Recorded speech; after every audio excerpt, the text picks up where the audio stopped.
burtiski es zinu no ļoti agras bērnības.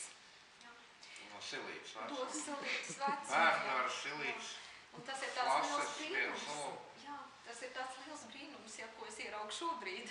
No tā mazā vecuma, ja, tie brīnišķīgie mīlestības vārdi, kas mūs uzrunā, ja, kad caur šiem gadiem ejot un skatoties uz Egīlu, kā viņš ir spējis veidot savu dzīvi, ja, un izaugt par to cilvēku, ja, kas spēj tik daudz dot, ja, un tieši caur dzēju, ja, tas man ārkārtīgi pārsteidz, bet gluži nē, jo esot bērnībā viņam blakus, ja, vērojot dažus soļus, ja, es šobrīd saprotu, ja, ka tie nebija spērti tādi bez apziņas, ja, gluži, ja, kad šis talants, ja, auga ļoti lēni, pamazām, un man ir milzīgs prieks un gandarījums redzēt Egīlu, ja, tādu, kādu viņš ir šobrīd, ja, un redzēt šīs daudzās grāmatas un šo iemeslu, ja, kas mūs pulcē visus šeit. Un tā ir mīlestība. Mīlestība, kas runā caur vārdiem, kas runā caur dzēju, un kas ir tik ļoti vajadzīga šobrīd, kas mums ļoti, ļoti pietrūkst pasaulē. Ja? Un paldies, Egīla, un esmu ļoti pagodināta lasīt tavu dzēju. Un lūdzu, atrastās debesis. Vairs negribu zaudēt debesis tevī, ko tikai caur tevi atradu sevī. Tās debesis skaistās, kas dvēseles vieno. Tās debesis skaistās, kas dvēseles vieno, liek cilvēkiem mīlēt un labākiem kļūt. Tās debesis, kur eņģeļi dzīvo, kas cilvēkus saved kopā uz zemes, lai debesis rastu, tie abi viens otrā, un negribētu zaudēt tās vairs nekad.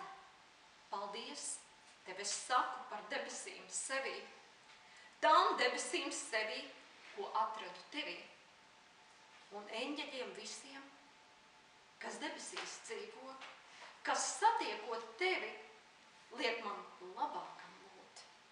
Vairs negribu zaudēt debesis tevī, tās debesis augstu, kas dvēseles vieno, tas saredzēt nevar, var tikai zināt, caur otru, kad esi atradis, tās atradis sevī. Un atļausiet man vēl vienu Egīlu dzejoli nolasīt. Man gribētos lasīt visus viņa dzejoļus, jo tie ir tik ļoti brīnišķīgi, tik ļoti pildīti ar mīlestības vārdiem. Un es vēlreiz atkārtoju, mīlestība, mīlestība, kas tik ārkārtīgi pietrūkst mums šajos laikos, tā strāvo no katra Egīla dzejoļa. Un lai mīlestība tikai vairotos un būtu, es lasīšu vēl vienu tavu dzejoli, ja tu man atļausi. Tātad sapņu muzikants. Skan sapnī mūzika, maiga un liega.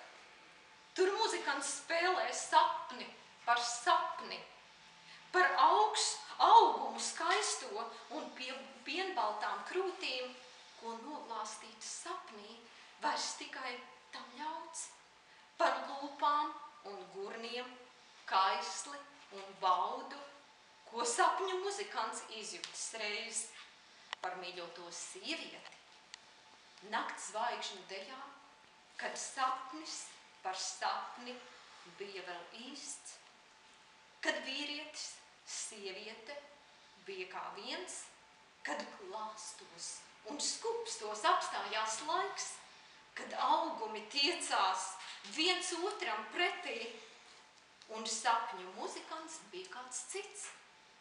Mūzika skan kā romance, blūs, tur sapnī muzikants spēlē par sapni, par sievieti mīļoto, augumu viņas, par sapni, kad sapnis bija vēl īsts. Paldies, Egīla! Paldies, Egīla! Un vēl vairāk